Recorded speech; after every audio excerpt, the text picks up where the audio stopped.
J'eusse oublié. Bah oui, j'eusse oublié ce film de con. Zack Snyder. Mon petit Zakounet. Hein. J'ai pas envie. Ce film était une merde. Mais une merde. Oh, la merde. Voilà, c'était nul. C'était rien. C'était du vide abyssal. C'était mauvais. Mais bah écoutez, on va quand même faire la réaction au trailer de la suite, parce que, ça peut toujours donner quelque chose d'intéressant. On est donc là pour réagir au trailer de Rebel Moon partie 2, The Scargiver, donc le... Comment je pourrais traduire ça? Le cicatriseur? Enfin, pas vraiment, mais... Je sais pas comment on pourrait traduire The Scargiver. Bah écoutez, vous savez quoi? L'entailleuse, voilà. Et d'ailleurs... Oh, ta gueule, doucement, doucement. Voilà, d'ailleurs, on a aussi... voilà, la partie 1 qui est disponible. Et la partie 2 donc sort en avril 2024. Et ils veulent en faire un univers connecté, hein, de ça. Sauf que là, l'univers, il m'a pas l'air top. Mais bref, on va voir un petit peu ce que nous propose ce premier trailer de Rebel Moon partie 2. Let's go! J'ai des morceaux de miettes de pain dans le clavier.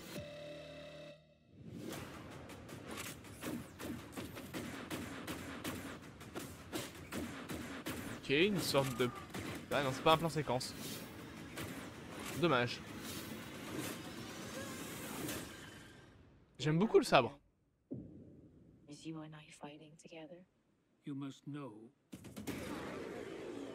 Ok.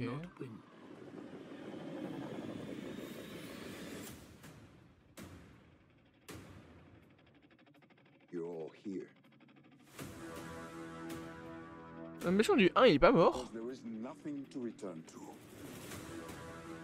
Ah non, non, putain, c'est vrai qu'il est pas mort. J'avais oublié la fin du film. Ouais, exactement.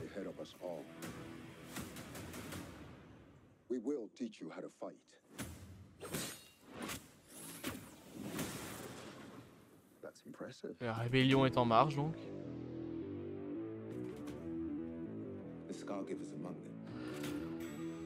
C'est quoi cette musique? On dirait le trailer de Pixel.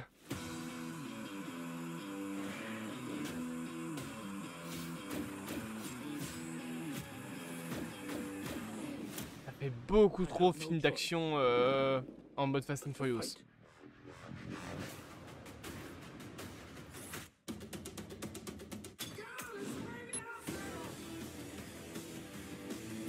Ok.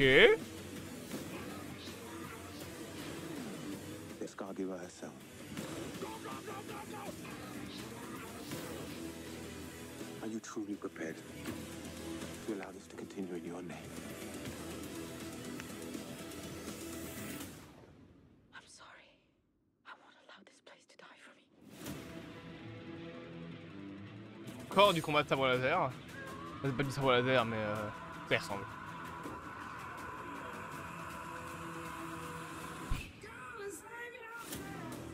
Mais la musique c'est un peu du tout. C'est quoi cette musique pour un trailer de film aussi aussi fantasy, j'ai envie de dire, autant c'est vraiment genre ok. Bref, j'arrive pas à parler. Alors, je vais être honnête, ça a pas l'air aussi mauvais que le 1. Ça a l'air franchement mieux.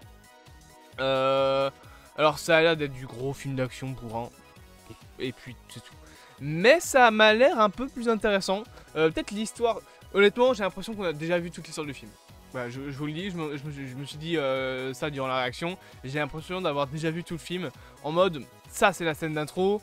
Ça clairement c'est le milieu. Et ça c'est le combat de fin. On a vu tout le film. Ça c'est clair et net. Je suis sûr qu'on a vu tout le film. En plus 3 minutes. C'est quand même pas mal. On a même des morceaux d'histoire comme ça. Alors peut-être on n'a pas certains points. Mais voilà, on a ça donc du 1. Ce personnage là qui revient, qui était mais tellement nul. C'est putain...